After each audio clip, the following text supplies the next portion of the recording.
Shalom Alaikum saudaraku dalam Kristus. Kali ini kita akan berbicara tentang Pentakosta. Pada kesempatan ini saya mengucapkan selamat Hari Raya Pentakosta untuk kita semua, yakni orang yang percaya. Pentakosta berasal dari bahasa Yunani yaitu Pentekoste yang berarti 50, yakni 50 hari setelah kebangkitan Yesus dari kematian. Dalam bahasa Ibrani, Pentakosta disebut Shavuot. Bahasa Yunani Pentakosta dan bahasa Inggris disebut Feast of the Weeks atau Hari Raya 7 Minggu.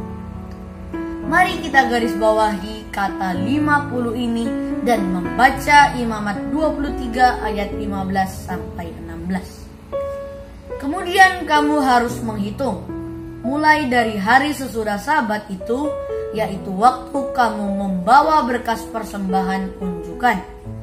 Harus ada genap 7 minggu. Sampai pada hari sesudah Sabat yang ke-7, kamu harus hitung 50 hari. Lalu kamu harus mempersembahkan korban sajian yang baru kepada Tuhan. Dua hal penting yang terjadi pada Shavuot ini. Yang pertama adalah hari di mana Musa menerima hukum Taurat dari Tuhan di Gunung Sinai. Yang kedua adalah terjadinya pencurahan Roh Kudus kepada murid-murid Yesus di Yerusalem. Di Gunung Sinai, Yahweh memberikan hukum Taurat yang tertulis pada 2 loh batu. Sedangkan pada hari raya Pentakosta, Tuhan memberikan hukum yang tertulis pada hati orang melalui Roh Kudus yang membaptis orang yang percaya. Dan pada hari Pentakosta itu, ada sekitar 3.000 orang yang bertobat, dan peristiwa inilah cikal bakal terjadinya gereja mula-mula. Jika kita perhatikan, ada 3 hal yang terjadi yang menjadi tanda pada hari peristiwa Pentakosta ini. Yang pertama adalah tiupan angin yang berhembus. Yang kedua adalah lidah-lidah api. Dan yang ketiga adalah murid-murid Yesus yang berbahasa roh. Buka Alkitabmu pada Kisah Para Rasul 2 ayat 2-4. Demikianlah firman Tuhan. Tiba-tiba turunlah dari langit suatu bunyi seperti tiupan angin keras yang memenuhi seluruh rumah di mana mereka duduk, dan tampaklah kepada mereka lidah-lidah seperti nyala api yang bertebaran dan hinggap pada mereka masing-masing. Maka penuhlah mereka dengan Roh Kudus. Lalu mereka mulai berkata-kata dalam bahasa-bahasa lain seperti yang diberikan oleh Roh itu kepada mereka untuk mengatakannya. Kata Pentakosta bisa ditemukan sebanyak 3 kali dalam Alkitab King James Version, yakni pada Kisah Para Rasul 2 ayat 1.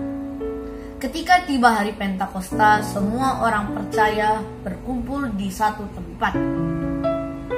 Dan Kisah Para Rasul 20 ayat 16, Paulus telah memutuskan untuk tidak singgah di Efesus supaya jangan habis waktunya di Asia, sebab ia buru-buru agar jika mungkin ia telah berada di Yerusalem pada hari raya Pentakosta. Dan juga pada 1 Korintus 16 ayat 8. Tetapi aku akan tinggal di Efesus sampai hari raya Pentakosta, sebab di sini banyak kesempatan bagiku untuk mengerjakan pekerjaan yang besar dan penting, sekalipun ada banyak penentang. Pada hari ke-50 setelah kebangkitan Yesus, dirayakanlah hari Pentakosta. Karena 50 hari sama dengan 7 minggu. Jadi disebut juga hari raya 7 minggu. Mari kita baca Keluaran 34 ayat 22. Hari raya 7 minggu, yakni hari raya buah bungaran dari penuaian gandum, haruslah kau rayakan juga hari raya pengumpulan hasil pada pergantian tahun. Dan Ulangan 16 ayat 9. 7 minggu harus kau hitung pada waktu orang mulai menyabit gandum yang belum dituai. Haruslah engkau mulai menghitung 7 minggu itu. 3 hari raya besar yang diperingati bangsa Israel adalah Hari Raya Roti Tak Beragi, yaitu Paskah, dan Hari Raya 7 Minggu, yaitu Pentakosta, dan juga Hari Raya Pondok Daun. Hari Pentakosta dalam Perjanjian Lama diumumkan sebagai yang pertama adalah Hari Pertemuan Kudus. Mari kita baca Imamat 23 ayat 21.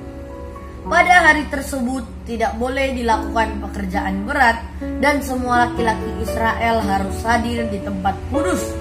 Pada hari itu 2 buah roti bakar yang dibuat dari tepung halus yang baru dan beragi ditunjukkan oleh imam di hadapan Allah pada saat imam mempersembahkan korban-korban binatang untuk menghapus dosa dan memperoleh keselamatan. Yang kedua adalah hari bersukaria.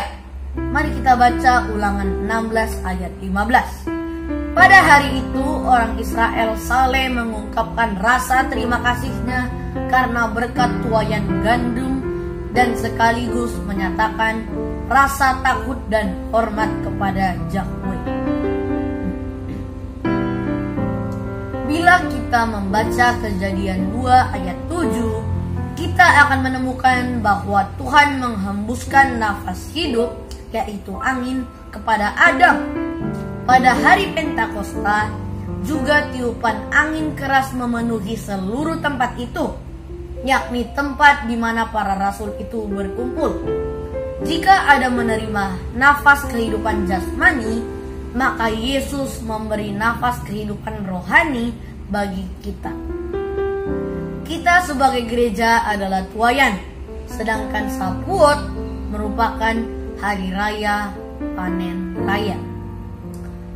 Apakah pada hari raya Pentakosta kali ini Tuhan akan memanen kita tuaian ini dengan cara mengumpulkan kita ke lumbungnya di sorga?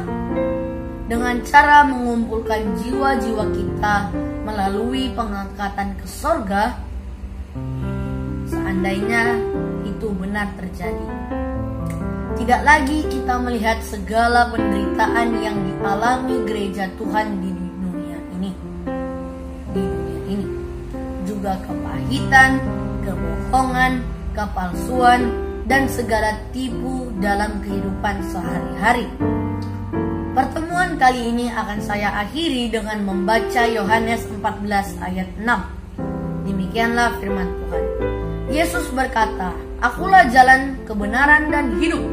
Tidak ada manusia yang datang kepada Bapa kecuali melalui Aku." Ingatlah, kebenaran itu akan membebaskanmu, memerdekakanmu. Tetaplah setia dalam imanmu, tetaplah bertahan. Maju terus dalam Kristus. Haleluya.